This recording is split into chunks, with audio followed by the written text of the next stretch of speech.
আজকের পর্বে থাকছে চুরি শুটকির ভর্তা। চুরি শুটকি দিয়ে লাল মরিচ দিয়ে ভর্তা বানাবো। আসসালামু আলাইকুম, welcome back to my channel. সবাই কেমন আছেন? আশা করছি সবাই ভালো আছেন, সুস্থ আছেন। তো আমি চুরি শুটকি আর লাল মরিচ দিয়ে ভর্তা বানাবো, রেসিপিটা আপনাদের সাথে শেয়ার করব। অনুরোধ রইল ভিডিওটি না টেনে পুরোটাই দেখার চেষ্টা করবেন। এখানে আমি চুলায় একটা পাইপেন বসিয়ে দিলাম, দিয়ে দিলাম সয়াবিন তেল। তেল গরম হয়ে আসলে দিয়ে দিলাম কতগুলি শুকনা মরিচ। এই মরিচগুলা ঝাল কম, সেজন্য এতগুলা মরিচ দিয়েছি। তেল গরম হয়ে আসলে চুলার আঁচ কমিয়ে দিতে হবে। লোতে রেখে আমি মরিচগুলা ভেজে নিচ্ছি। মরিচগুলা বেশি ভাজা যাবে না, একটু হালকা ব্রাউন কালার হয়ে আসলে আমি এখন মরিচগুলা উঠিয়ে নিচ্ছি। এখন দিয়ে দিচ্ছি কিছু আলু। আলুগুলো আমি এভাবে কেটে নিয়েছি। একই তেলে দিয়ে দিচ্ছি কিছু শুটকি।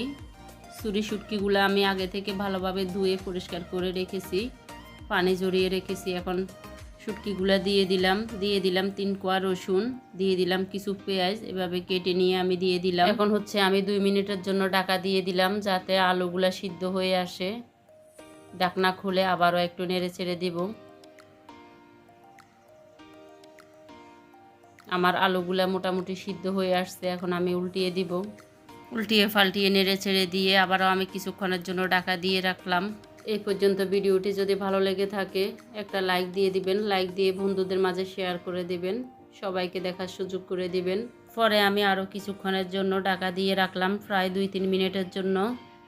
আমার আলুগুলা ভালোভাবে সিদ্ধ হয়ে গেছে, শুটকি পেঁয়াজ রসুনগুলো ভালোভাবে ভেজে নেওয়া হয়ে গেছে। এখন আমি উঠিয়ে নিচ্ছি।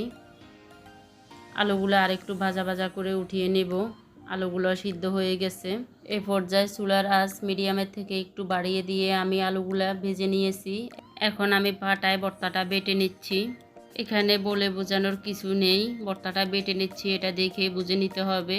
আমি পরিমাণ মতো লবণও দিয়ে দিয়েছি। ভিডিওটি যারা নতুন দেখছেন প্লিজ আমার চ্যানেলটা সাবস্ক্রাইব করে দিবেন, আর যারা ফেসবুক থেকে দেখছেন প্লিজ পেজটি ফলো করে দিবেন। এই তো আমার ভর্তাটা বেটে নেওয়া হয়ে যাচ্ছে। আমার ভর্তার রেসিপিটা কেমন হয়েছে আমাকে কমেন্টের মাধ্যমে জানাবেন।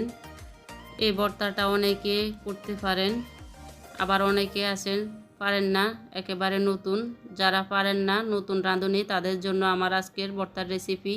তো আজকে এই পর্যন্ত। সবাই ভালো থাকবেন, সুস্থ থাকবেন। আবার নতুন কোনো রেসিপি নিয়ে চলে আসবো আপনাদের মাঝে। আল্লাহ হাফেজ।